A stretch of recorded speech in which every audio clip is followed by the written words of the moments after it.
দিনাজপুরের হাকিমপুর উপজেলায় দেশি মুরগির খামার করে স্বাবলম্বী হয়েছেন হিলির নারী উদ্যোক্তা ফোরামের সহসভাপতি ফেরদৌসী মনি। গরু, ছাগল, কবুতর, বিদেশি পাখি ও বিভিন্ন প্রজাতির মুরগি এবং দেশি মুরগি সহ 7টি খামার রয়েছে তার। বর্তমানে তার একটি খামারে 1000-এর অধিক দেশি মুরগি রয়েছে এবং তার খামারে কাজ করে 7 জন শ্রমিক জীবিকা নির্বাহ করছেন।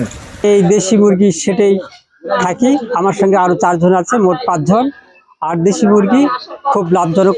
হিলির দক্ষিণ বাসুদেবপুর এলাকার মতিন মণ্ডলের চাতালে এই নারী উদ্যোক্তা গড়ে তুলেছেন এসব আমি খামার। এখানে আসার পরে দেখলাম যে নারী উদ্যোক্তা যে আন্টি আছে তার পাশাপাশি আরো কয়েকজন আছে।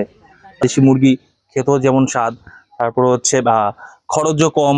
আমার মনে হয় যে এই কাজে খুব বেশি পুঁজি লাগে না। আমি ফেরদৌসী মনি, হাকিমপুর নারী উদ্যোক্তা ফোরামের সহসভাপতি। আমি একজন সফল উদ্যোক্তা। আমার 5টা মুরগির খামার আছে, দেশি, হাইব্রিড।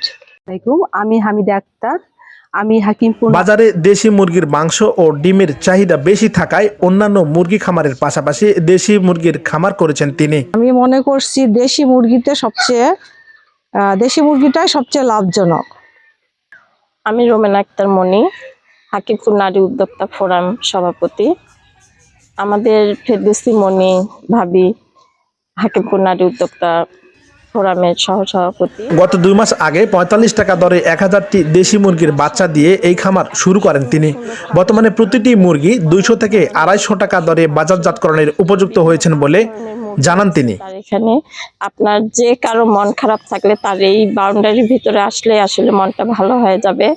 সে আসলে আকর্ষণীয় কি, আমি এতদিন এত মুরগি অনেক ফার্ম দেখেছি, খামার দেখেছি, কিন্তু দেশি মুরগির এইভাবে দেখিনি। দেশি মুরগি সে এখানে বিশাল একটা ফার্ম করেছে। সাব্বির হোসেন বিপ্লব, নিউজ 21, হিলি।